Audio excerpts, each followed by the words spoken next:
السلام عليكم، ازيكم يا حبايبي؟ عاملين ايه؟ يا رب تكونوا بخير وفي احسن حال دايما يا رب. عندنا فيديو جميل جدا جدا جميل. بصوا بطريقه يعني مش قادره اقول لكم من هنا للاخر. والله العظيم كملوا الفيديو وانتوا هتحكموا بنفسكم. حاجه كده ما شاء الله بجد، في غايه الجمال والروعه. هنسمي الله ونقول بسم الله الرحمن الرحيم. عندنا كوبايه من الكريم شانتيه، او نص كوبايه من الكريمه اللي هي كريمه الباستري. دي طبعا بنجيبها من مستلزمات الحلويات. بنجيب عندنا كريم شانتيه موجود متاح، خلاص مفيش اي مشكله. انا كنت حابه ان انا اضيف كريمه الباستري. بتدي نكهه جميله جدا ومختلفه يعني. فزي ما انتم شايفين حطيت كده نص كوبايه سكر، طبعا حسب لما انتوا حابين تزودوا او تقللوا. خلاص. بعد كده بقى هضرب كل المكونات الحلوه دي مع بعضها بالمضرب بتاعي كده، على كوبايه من اللبن الساقع وكوبايه من الميه. انا هضيف كوبايه اللبن وبعد كده هضيف كوبايه الميه بالتدريج. عايزه لكم هي اخدت معايا الكوبايتين دولت، ولما سبتها في التلاجة تقلت معايا شويه فزودتها حوالي ربع كوبايه من الميه تاني. خلاص. فاحنا عندنا عينين شايفين الحاجه قدامنا. بالنظر كده، مش شرط كل حاجه نعقدها خالص، بالعكس والله العظيم عايزه اقول لكم انا بعمل حاجه. يعني معظم حاجاتي في اكلي بعملها بالبركه وبتطلع بسم الله ما شاء الله بجد، يعني اللهم بارك يعني. فالحمد لله يعني بنعمل دلوقتي طريقه الكنافه التحفه الجميله اللي ما اعرفش اسمها فخفخين او اسمها ايه بصراحه. ما اعرفش. انا ما بركزش قوي في الاسامي، بس طالما حاجه عجباني انا بعملها خلاص. سواء اول مره او بعملها على طول يعني. بصراحه انا دي مش اول مره اعملها. انا عملتها قبل كده، بس كنت متعوده ان انا بعملها بالشوكولاته. فاول مره اجربها بالمانجا فالحمد لله عجبت. طبعا حبايب قلبي اللي كنت عاملاها يعني ليهم، دي اهم حاجه عندي طبعا ان هي عجبتهم الحمد لله يعني.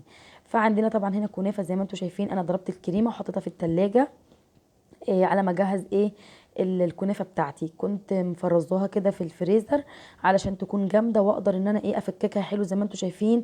عايزاها تكون ناعمه جدا. طبعا عايزه اقول لكم هي كانت متلجه، فيعني تلجت ايديا معاها يعني. فلو انتوا حابين عشان ما حدش يدعي عليا لو انتوا حابين تضربوها في الكبه اسهل بكتير طبعا.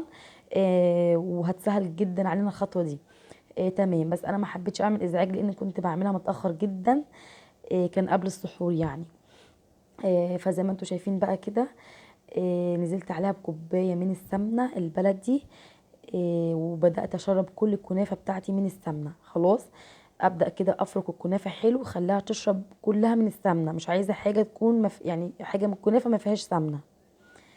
تمام كده. واضح واضح كده معاكم زي ما انتم شايفين ما شاء الله. شربتها كلها من السمنه. طبعا كده رمضان ما شاء الله فات يجري. كل سنة وانتم طيبين يا حبايبي، وبعود الأيام عليكم بخير يا رب.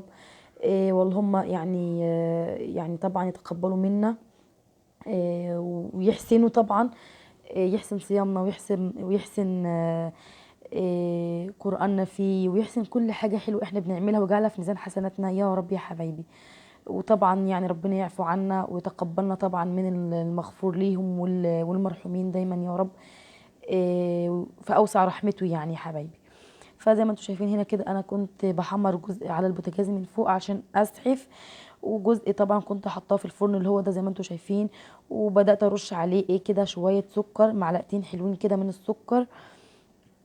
لو حابين تضيفوها تمام، مش حابين تضيفوا السكر مفيش اي مشكله خالص. بس انا كنت حابه ان انا اضيف سكر لاني انا مش هسقي كنافه شربات. انا كنت عايزاها حاجه خفيفه كده، مش عايزاها تكون تقيله بالعسل او بالشربات يعني. خلاص. فانا حبيت ان انا اطعم الكنافه تكون مسكره بالسكر اللي انا حطيته على الوش كده وقلبته كويس. وبدات احمر فيها زي ما انتم شايفين هنا شويه وهنا شويه لحد ما ما خلصت الكميه. فزي ما انتوا تحبوا يعني. انا كنت طبعا حطها على الصاجه يعني مولعه الصاجه من تحت، فاخدت معايا وقت. فبعد كده ولعت الشوايه، انجزت جدا جدا. بس طبعا اهم حاجه نخلي بالنا جدا مش شوايه. خلاص. ونبدا هنا بقى في المرحله التحفه الجميله ونقول بسم الله الرحمن الرحيم. اللهم بارك اللهم بارك يا رب العالمين. زي ما انتم شايفين عندي العلب دي. انا كنت في علب شاريها وكان في علب عندي موجوده في البيت. ممكن ما نشتريش علب خالص عادي، احنا ممكن نعملها في كاسات.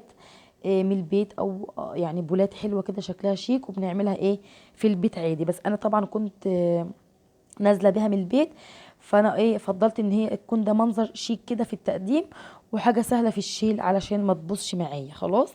فزي ما انتوا تحبوا. زي ما انتوا شايفين كده بدات افرد في العلبه بتاعتي دي، علبه تشيز كيك. بدات كان شكلها حلو بصراحه، بدات افرد طبقه من الكنافه واسويها زي ما انتوا شايفين كده. وطبعا الكريمه عبيت كريمه في الكيس، او لو عندي كيس حلواني ما في يعني تمام، ما عنديش زي ما انا استخدمت كده كيس ايه بتاع التلاجة او بتاع التخزين يعني. وبعد كده بدات ايه افرد طبقه من الكريمه زي ما انتوا شايفين. بصوا بقى ما تغلطوش الغلطه بتاعتي دي، انا هصوت دلوقتي. بصوا شايفين؟ اخدتوا بالكم؟ بصوا، كانت طبعا الكريمه لان الكنافه مقرمشه، فكانت بتطلع في الكريمه لازقه في الكريمه بتطلع. فانا جات لي فكره ان انا بدات ان انا ايه ظهر المعلقه اكون عاملاها مسحه ميه كده، وبعد كده اساوي الكريمه بتاعتي بتتفرد بكل سهوله. خلاص، يبقى خلي بالكم من الخطوه دي علشان محدش يدعي عليا. هكررها تاني معاكم، بس للاسف طبعا المقطع ده معرفش ما كانش بيتصور ليه، لان بصوا سيف كان واقف فوق راسي، وكان مخليني بصوا مش قادره اقول لكم والله العظيم. يعني نصيحه مني كمان، اوعوا تخشوا المطبخ تعملوا حاجه، تفكروا تعملوا حاجه ومعاكم عيل صغير يعني ربنا يهديهم يا رب طبعا. ما بيبقاش عندهم صبر طبعا، وبيبقى شايفين الحاجه خلاص. استحاله طبعا انك تقدري على عيل بقى طبعا يعني. فانا عشان كنت التصوير عايزه اخلص بسرعه وانجز في التصوير، وبعد كده طبعا الحمد لله رضيته، واديته طبعا ايه عملت له علبه يعني، ورضيته اهم حاجه طبعا، لان دي اطفال ما تفهمش حاجه برضو يعني. فزي ما انتوا شايفين كده، واحده واحده ونسمي الله كده، ونجمد قلبنا ونجرب ونعمل. الحاجات دي بنشتريها غاليه جدا من بره، وعايزه اقول لكم احنا بنعملها في البيت انضف واطعم بكتير من بره والله العظيم. انا ده رايي الشخصي. معرفش في حد مأيدني في كده ولا لا. اكتبوا لي طبعا في الكومنتات، قولوا ايه رايكم. وجربوها وشوفوا الفرق بين ان احنا نشتريها بره ولا نعملها قدام عينينا وبايدينا، حاجه مضمونه بنعملها لحبايبنا، بنعملها لاولادنا. طبعا حاجه احنا واثقين فيها جدا يعني. خلاص، ببدا. بصوا هي طبقات فوق بعضيها بتساوي كده، وبالراحه بنعمل طبقه من الكنافه، طبقه من الكريمه، طبقه من الصوص اللي انا عايزاه، الحشو اللي يريحني. انا كنت بحشي هنا شوكولاته ومانجا. عملتها تاني لناس برضو حبايب قلبي، عملتها بصوص الفراوله. جبت فراوله صحيحه عادي، احنا طبعا موسم الفراوله اليومين دول ما شاء الله مال الدنيا. وبعد كده حطيت عليها زي عملتها كانها مربى يعني، بس عملتها صوص فراوله.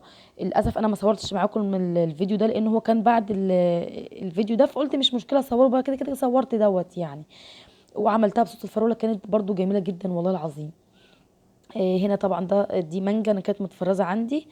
هي بتبقى الافضل طبعا مانجا تكون صحيحه ومتلجه شويه، وابدا اقطعها طرنشات، تبقى الطرنشات ماسكه نفسها كده، بتبقى جميله. فزي ما انتم شايفين ما نصعبش حاجه على نفسنا. انا طلعت المانجا عادي من الفريزر، انا كنت عاملاها عشان عصير اصلا، وبدات اخد منها قطع وافرد على الوش زي ما انتم شايفين. واتمنى يا رب الفيديو يعجبكم، وما تنسونوش طبعا من دعوه حلوه لكم المثل يا رب. وتجربوا تقولي ايه رايكم في الكومنتات، هستنى تعليقاتكم، واسيبكم في امان الله ومع السلامه.